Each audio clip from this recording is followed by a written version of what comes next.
Hello everyone, dear community. Welcome to this new video. Today I will briefly show you, at the request of a viewer, how to assemble the Einhell battery-powered cylinder mower GE-HM 18/38 Li. We'll take a brief look at what we need to consider when assembling this cylinder mower and how to proceed in the best way in today's video. By the way, you can find the detailed test video of the device on the info card in the top right corner. So let's get started right away, but if you haven't already, please subscribe to the channel quickly, activate the bell, and never miss a new video in the future. You'll find the latest prices as usual in the video description below. Thank you very much for your support, and let's get started.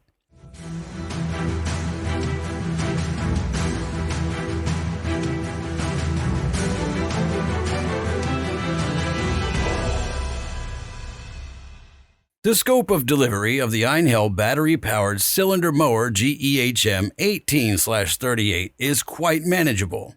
This includes the actual cylinder mower, the catch basket with metal bracket, the main handle, two handles, and the bracket including screws for mounting on the device. Nevertheless, the mower is naturally only partially assembled in the scope of delivery, so we still have to assemble the cylinder mower ourselves. The first step is to mount the two handles on the main handle, where the switch and bracket for activation are located.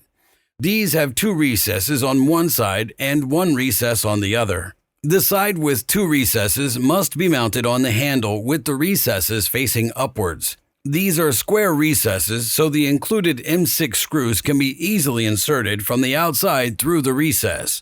From the inside, we now fix the two screws with the large wing nuts and tighten them. Next is the lower bracket, which ensures the connection between the handle and the device. As shown earlier, there's also a recess on the right and left, allowing us to mount the handle to these metal brackets using the same principle.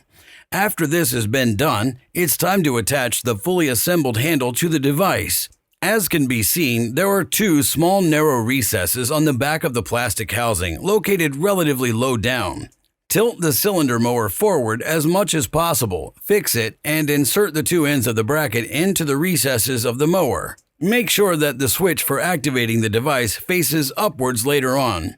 To keep the bracket in place, Einhell provides two small cross screws that are screwed into the plastic housing from the side, thus fixing the bracket in place. Finally, use the three clips to attach the cable to the length of the handle so it does not hang loose during use. The only thing missing now is the catch basket. This must also be mounted because it collapses on its own in its original state and cannot be mounted on the cylinder mower. For this purpose, we insert the two ends of the bracket into the recesses of the metal device already present in the catch basket. To ensure that the catch basket is appropriately tensioned, it must be clicked into the plastic lips on the right, left, and underside of the metal bracket. After that, it's ready for use and can be clicked into the two devices on the device and fixed and aligned with the strap on the upper bracket. The very last thing that is now missing so that we can start up the real mower is to insert the safety key into the port on the front to the right of the battery compartment and to insert a correspondingly large 18-volt battery.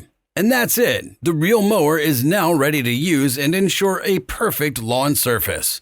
In this sense, I would say if the video's been helpful to you, please show it by giving a strong thumbs up, and if you haven't already, subscribe to this channel for free and activate the bell to never miss a video in the future. The detailed video, as I said, is located in the top right corner of the info card. Take care, and I'll see you next time. Until then, bye.